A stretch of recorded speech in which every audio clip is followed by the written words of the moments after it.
Laws, rights, and paper proclamations. In society today, government attempts to control human behavior by way of threat in the form of laws.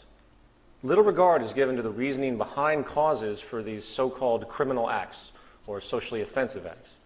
If a person is arrested for stealing, very little regard is given to the environmental conditions that generated the interest to steal to begin with, the motivation. Is a mother who steals food to feed her starving family a criminal? No. She's simply doing what she has to do. When we reflect on this reality that we as human beings are really nothing more and nothing less than animals and operate with the same basic behavioral reinforcement, and again, sorry for this graphic, but I had to use it to make the comparison. The fact is, we operate with the same basic behavioral reinforcement survival tendencies as most other species.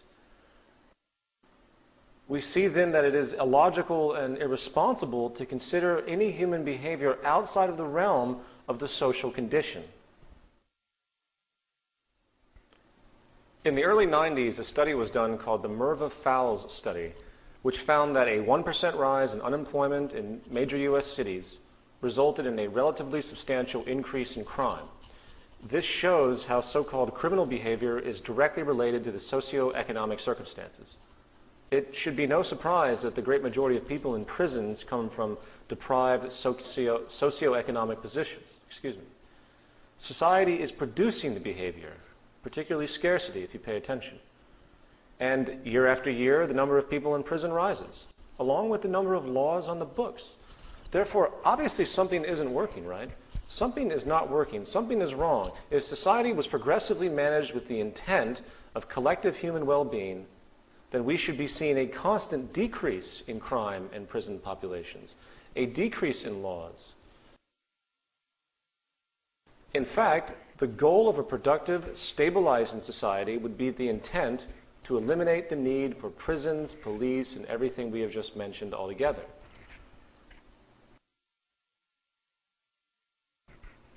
I think Lisa Simpson put it best. And that's the drunk tank, and this is Mommy's desk. Mom, I know your intentions are good, but aren't the police a protective force that maintains the status quo for the wealthy elites? Don't you think we ought to attack the roots of social problems instead of jamming people into overcrowded prisons? Look, Lisa, it's McGriff, the crime dog.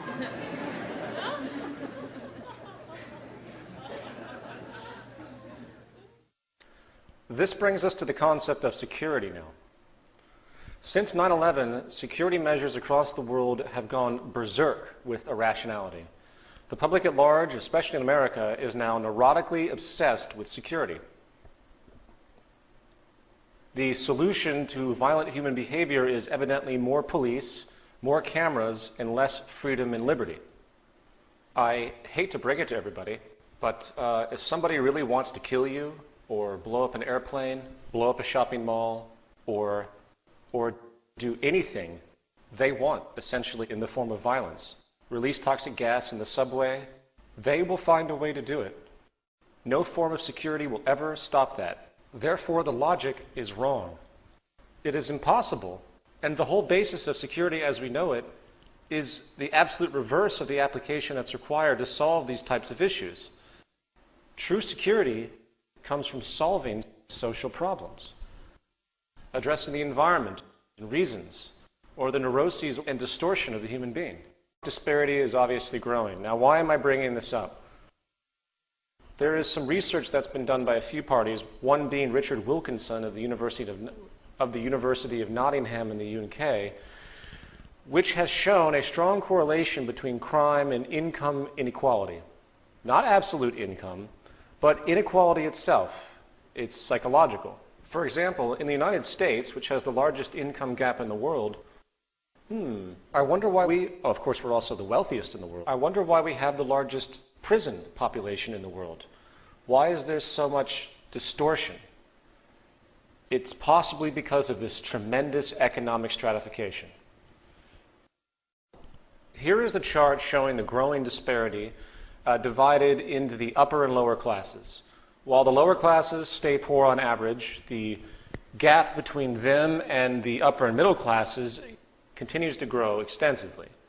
I believe this is the basic source of the increase in crime across this planet holistically. There seems to be a correlation between growing disparity in prison population and hence crime. The more income inequality, the more crime. It comes from what some people refer to as psychosocial stress. So, coming back to my original point, when it comes to the concept of security, I think one of the most important things we should be considering is reducing the global income gap. In other words, I think that the more this inequality in the world grows, the more world conflicts that will arise on multiple levels. Okay, now we're going to move on to paper proclamations. Today we use paper proclamations, as we call them, to denote a person's so-called rights. And just like laws, they are culturally biased, artificial concoctions, which attempt to solve reoccurring problems by simply declaring something with words on paper, usually. Rights, in fact, have been invented to protect ourselves from the negative byproducts of the social system itself. And once again, instead of seeking a true solution to a problem, we invent these patches by way of paper proclamations in an attempt to resolve them. This does not work. It has never worked. There is really no such thing as an unalienable right outside of the culture which it is assumed. We are making this up. Therefore, liberties need to be inherent in the social system by design, not alluded to ambiguously on paper. As a classic example of this, let's take the notion of divine law, the famed 10 Commandments. Thou shalt not steal, thou shalt not murder. Why?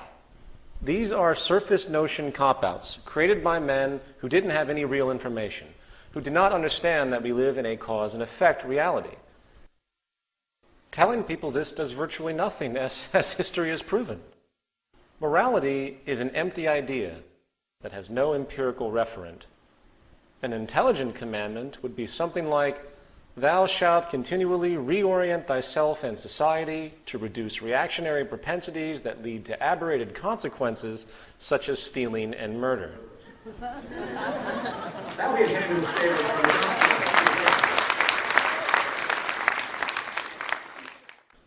The same surface irrelevancy applies to any constitution or Bill of Rights of any country on this planet.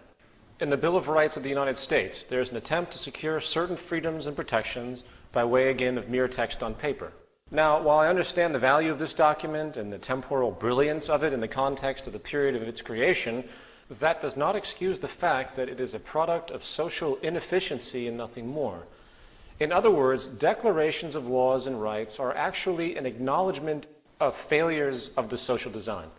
There are many people today in the so-called patriot and liberty movements. I know many people like this. I'm a fan of many people who are proponents of this, in part because I think there's a place for it. But this document is not the savior of America. The Fourth Amendment is an attempt to protect people from state power abuse. That is clear. But it avoids the real issue. And that is, why would the state have an interest to search and seize to begin with?